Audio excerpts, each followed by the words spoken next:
नमस्कार दोस्तों, स्वागत है आपका आज के मुख्य समाचार में, जिसमें सबसे पहली और बड़ी खबर में आपको बताएंगे कि अब 3 जनवरी से कांग्रेस का जय बापू जय भीम जय संविधान अभियान। जयराम रमेश ने किया ऐलान। खबर में आगे जिक्र होगा कि किसान नेता राकेश टिकैत की चेतावनी। कहा, सरकार जब तक हमारी बात नहीं मानेगी तब तक आंदोलन जारी रहेगा।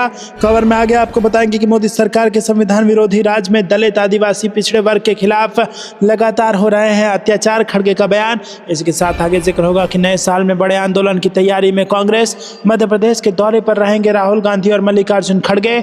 इसके साथ आगे आपको बताएंगे कि डॉलर के मुकाबले रुपए की कीमत में गिरावट पर कांग्रेस ने पीएम मोदी को घेरा। याद दिलाए 2013 के बयान। दोस्तों, इसी प्रकार की तमाम बड़ी खबरें आपके लिए लेके आए हैं, लेकिन उससे पहले आपसे निवेदन की वीडियो कीजिए लाइक और चैनल को सब्सक्राइब करके बेल आइकन दबाकर कमेंट में लिखिए जय हिंद। रुक करते हैं सबसे पहली और बड़ी खबर की तरफ। अब 3 जनवरी से कांग्रेस का जय बापू जय भीम जय संविधान अभियान।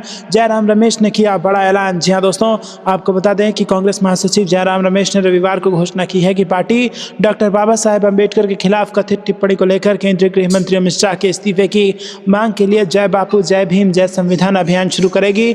यह अभियान पहले 26 दिसंबर को बेलगावी में कांग्रेस कार्य समिति की बैठक के बाद शुरू होने वाला था, लेकिन गुरुवार को पूर्व प्रधानमंत्री मनमोहन सिंह के निधन पर 7 दिवसीय शोक अवधि के सम्मान में इसे स्थगित कर दिया गया है। दोस्तों, आपको बता दें कि उन्होंने कहा कि अभियान के तहत रैलियां और विरोध प्रदर्शन होंगे। डॉक्टर अंबेडकर की जन्मस्थली पर 26 जनवरी को बड़ी रैली का आयोजन किया गया है। इसके अलावा कांग्रेस अपनी मांग के बारे में जागरूकता बढ़ाने के लिए 25 जनवरी 2025 से 25 जनवरी 2026 तक 1 साल की संविधान बचाओ राष्ट्रीय पदयात्रा शुरू करेगी।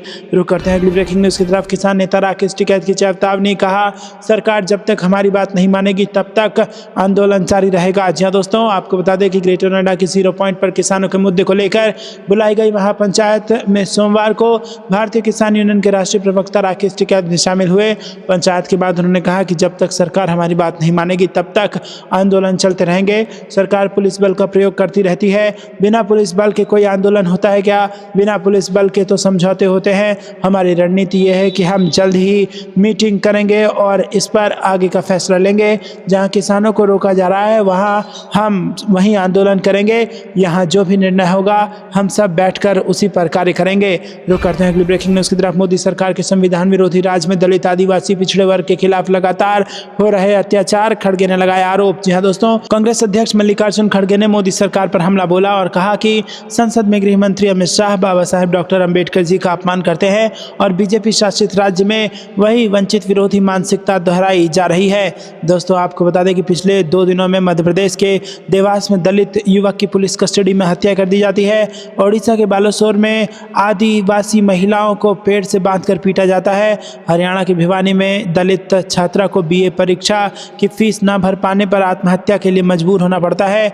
महाराष्ट्र के पालघर में एक आदिवासी गर्भवती महिला को आईसीयू की तलाश में 100 किलोमीटर जाना पड़ता है और उसकी मृत्यु हो जाती है। इसी प्रकार उत्तर प्रदेश के मुजफ्फरनगर में 3 दलित परिवार पलायन के लिए मजबूर कर दिए जाते हैं क्योंकि उन पर जाति सूचक हमले होते हैं और पुलिस मौन रहती है।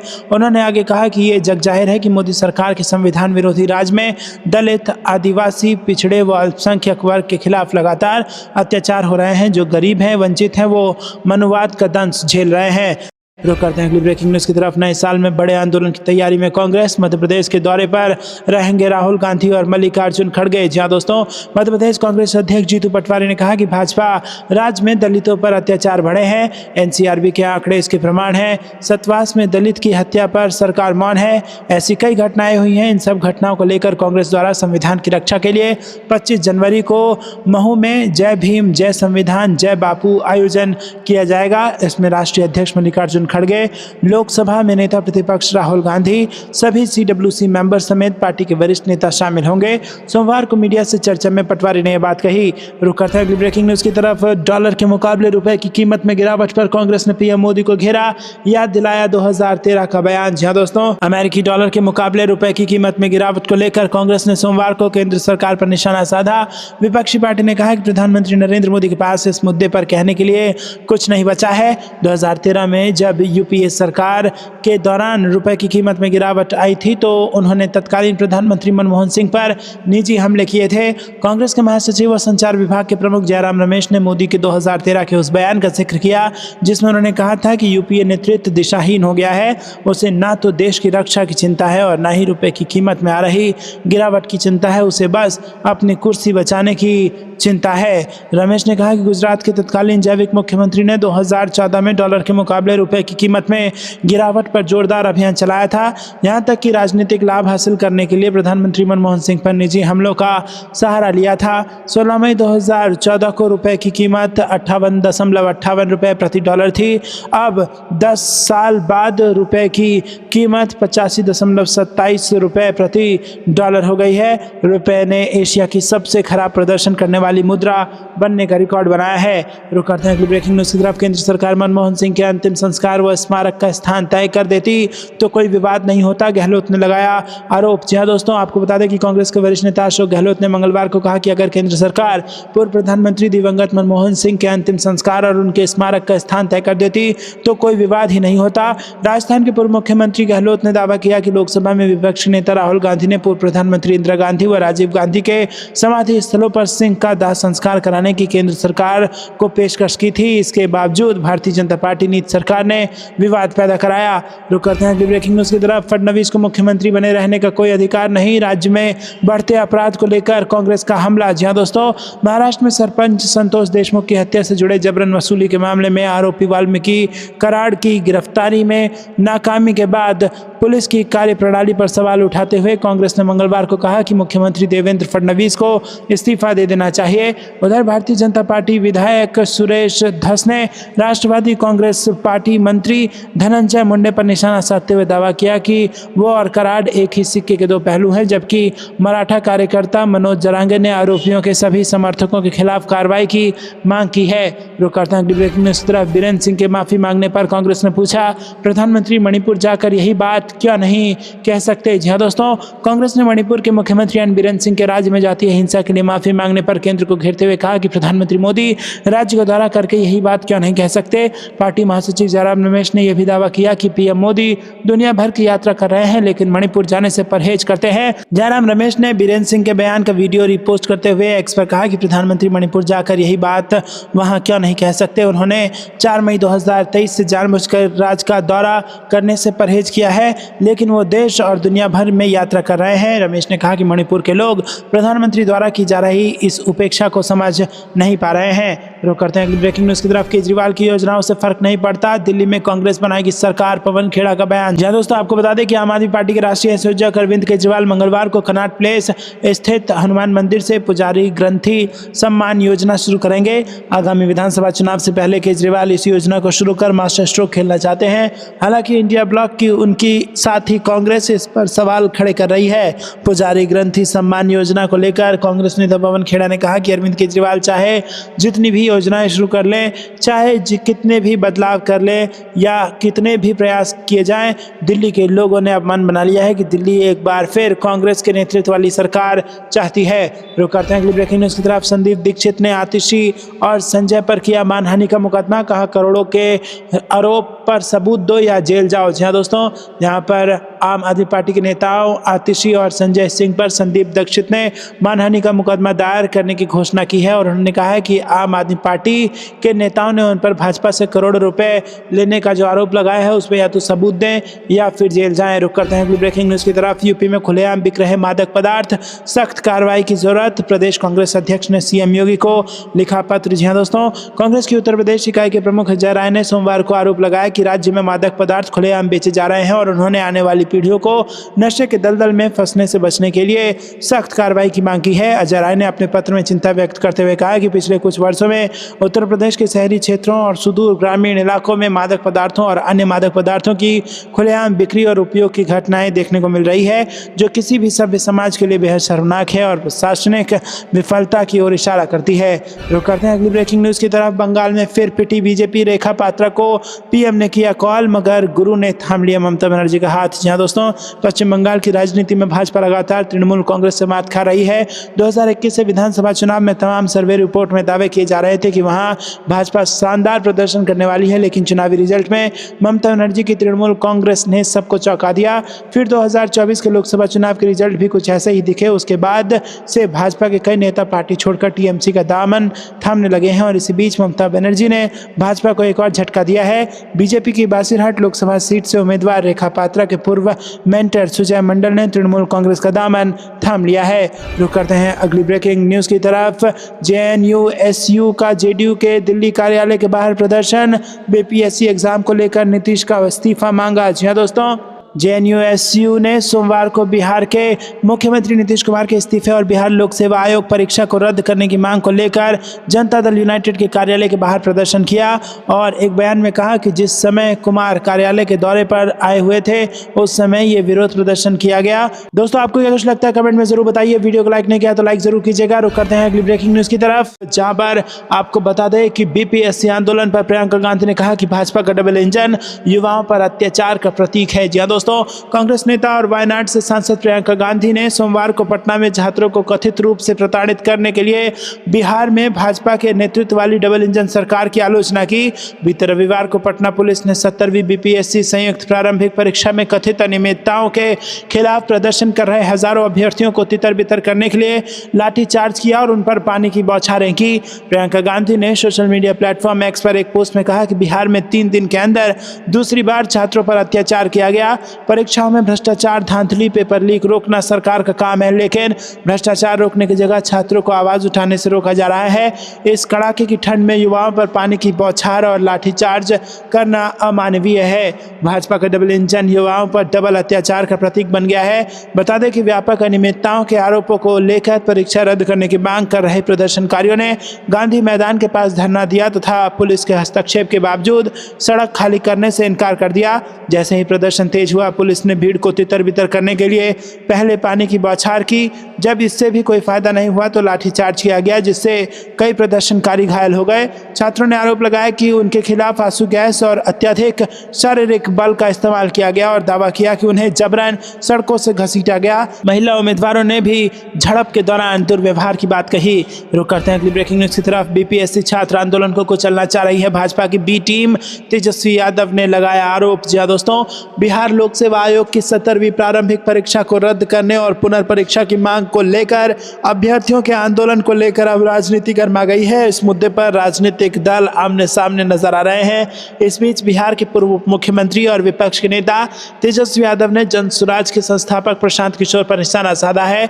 उन्होंने इशारों ही इशारों में कहा कि भाजपा की बी टीम बीपीएससी छात्र आंदोलन को कुचलना चाह रही है, ये बड़ी साजिश है। उन्होंने सीतामढ़ी में कहा कि हम लोग गांधी मैदान में नियुक्ति पत्र बांटते थे, इससे अभ्यर्थियों और उनके परिवार के लोगों की आंखों में खुशी दिखती थी, लेकिन मौजूदा सरकार में अभ्यर्थियों की आंखों में आंसू दिख रहे हैं।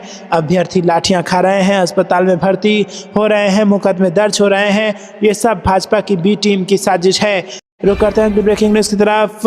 राकेश टिकैत पहुंचे, महापंचायत शुरू, बोले तीनों प्राधिकरण किसानों से करे बात। जहां दोस्तों, संयुक्त किसान मोर्चे की ग्रेटर नोएडा की 0 पॉइंट पर महापंचायत शुरू हो गई है। इस पंचायत में भारतीय किसान यूनियन के राष्ट्रीय प्रवक्ता राकेश टिकैत भी पहुंचे हैं। 0 पॉइंट पर किसानों के आने का सिलसिला शुरू है और इस बार बड़ी संख्या में महिला किसान भी इकट्ठा हुई हैं। हालांकि नोएडा में अपने मुद्दों को लेकर कई महीनों से संघर्ष कर रहे किसान संगठनों ने इस महापंचायत से किनारा कर लिया है। इसमें सुखबीर खलीफा समेत अन्य किसान नेताओं का संगठन शामिल है। महापंचायत में पहुंचे राकेश टिकैत ने कहा कि तीनों प्राधिकरण बैठकर किसानों से बातचीत करें। देश में सब चीज के रेट बढ़े हैं, लेकिन जमीन के रेट क्यों नहीं बढ़े? क्या किसानों की जमीन सस्ते दामों पर चली जाएगी? यह आंदोलन पूरे देश में चलेंगे। अगर सरकारें नहीं मानी तो आंदोलन तेज होगा।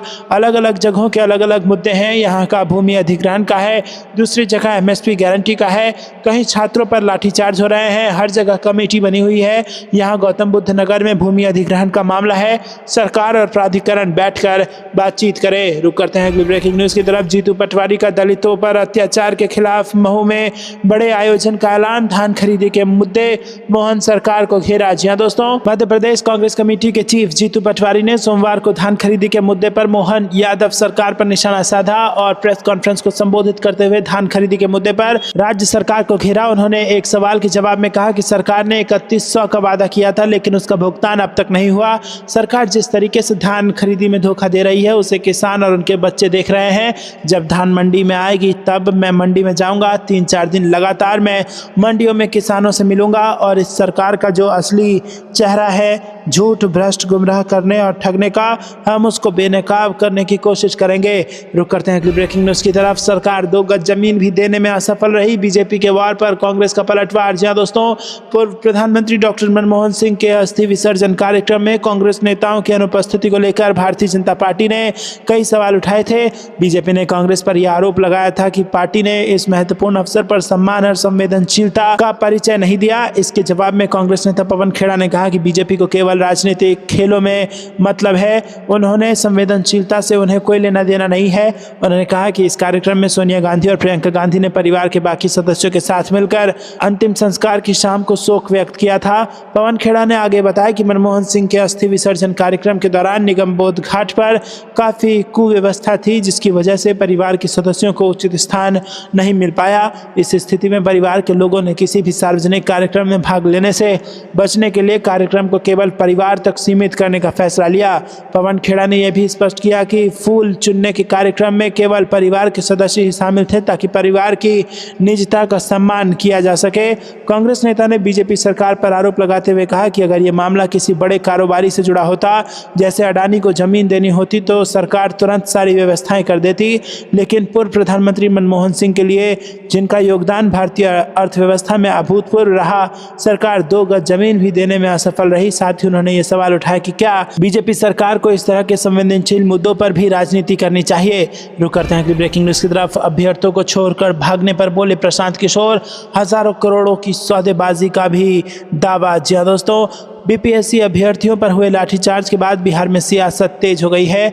जनसुराज के नेता प्रशांत किशोर ने प्रोटेस्ट के बीच से भाग जाने के आरोप को लेकर सफाई दी है। उन्होंने कहा कि वो भागे नहीं थे, बल्कि राज्य के मुख्य सचिव से बातचीत का आश्वासन मिलने के बाद गांधी मैदान लौट गए थे। प्रशांत किशोर ने 30 दिसंबर को एक प्रेस कॉन्फ्रेंस कर कहा कि अगर 2 जनवरी तक छात्रों की मांगे नहीं मानी गई तो वो अनिश्चितकालीन अनशन पर बैठेंगे। छात्रों पर लाठीचार्ज के सवाल पर प्रशांत किशोर ने बताया कि जब तक वो खड़े रहे तब तक छात्रों पर लाठीचार्ज नहीं हुआ था। प्रशांत का दावा है कि उनके वहां से हटने के 45 मिनट बाद छात्रों पर लाठी चलाई गई। वहीं दोस्तों, प्रशांत किशोर ने तेजस्वी यादव के आरोपों पर भी जवाब दिया और बोले कि तेजस्वी यादव जी, जनसुराज और राजद की लड़ाई चलती रहेगी, लेकिन अभी बच्चों के भविष्य पर राजनीति मत कीजिए। अगर प्रशांत किशोर भाग गया तो तेजस्वी यादव गर्दनीबाग क्यों नहीं गए? लाठीचार्ज में घायल बच्चों से मिलने अस्पताल क्यों नहीं गए? रुक करते हैं ब्रेकिंग न्यूज की तरफ। कांग्रेस त्रिकोणीय मुकाबले के लिए लगा रही जोर, किसे देगी झटका? जी हाँ दोस्तों, दिल्ली चुनाव से बड़ी खबर। 2024 के लोकसभा चुनाव में कांग्रेस दिल्ली में आम आदमी पार्टी के भरोसे टिकी थी। हालांकि ना तो उसे फायदा मिला और ना ही आम आदमी पार्टी का ही खाता खोलने का सपना पूरा हो पाया। लेकिन दिल्ली विधानसभा चुनाव में कांग्रेस अपने दम पर ही गंभीर खिलाड़ी बन चुकी है। 2013 के बाद पहली बार ऐसा लग रहा है कि कांग्रेस मैदान में पूरा दमखम लगा रही है। 2013 में दिल्ली की सत्ता हाथ से निकलने से पहले के 15 साल कांग्रेस का यहाँ की सरकार में पूरी तरह से दबदबा था। 1998 में जब उसने बीजेपी को सत्ता से बेदखल किया, तब उसे 47.76% वोट मिले थे और वो 52 सीटें लेकर सरकार बनाई थी। 2003 में कांग्रेस का वोट शेयर और बढ़कर 48.13% पहुंच गया। हालांकि सीटें घटकर 47 रह गई। 2008 में शीला दीक्षित के तीसरे कार्यकाल में पार्टी को 40% वोट मिले और उसने 43 सीटों के साथ 10 साल की एंटी इनकम्बेंसी को नाकाम बनाकर सरकार बनाई। लेकिन 2012 में आम आदमी पार्टी के उदय के साथ ही कांग्रेस पर ग्रहण लगना शुरू हो गया। रुक करते हैं अगली ब्रेकिंग न्यूज की तरफ। 84 साल के दिग्गज नेता शंकर सिंह वाघेला ने कर दिया बड़ा ऐलान। जी हां दोस्तों, यहां पर गुजरात के पूर्व मुख्यमंत्री शंकर सिंह वाघेला एक बार फिर से सियासी मैदान में एक्टिव नजर आ रहे हैं। उन्होंने पिछले दिनों प्रजाशक्ति डेमोक्रेटिक पार्टी की घोषणा की और दावा किया कि 2027 में बीजेपी को सत्ता से बाहर करेंगे। 84 साल के वाघेला ने इंडियन एक्सप्रेस को दिए इंटरव्यू में कहा कि शो चलते रहना चाहिए। मेरा लक्ष्य 2027 में बीजेपी को हटाना है। बड़ी ब्रांड इमेज होना जरूरी नहीं है, लेकिन अच्छे नेताओं का चयन करना हमको चाहिए। चाहिए। रुक करते हैं अगली ब्रेकिंग न्यूज़ की तरफ। यूपी की सीट पर फिर होगा उपचुनाव, बीजेपी विधायक देंगे इस्तीफा, सपा से अखिलेश यादव होंगे मैदान में। जी हाँ दोस्तों, उत्तर प्रदेश में साल 2024 के नवंबर में संपन्न हुए उपचुनाव में बहुचर्चित सीट कुंदर की पर अभी भी आरोप प्रत्यारोप का सिलसिला रुकने का नाम नहीं ले रहा है।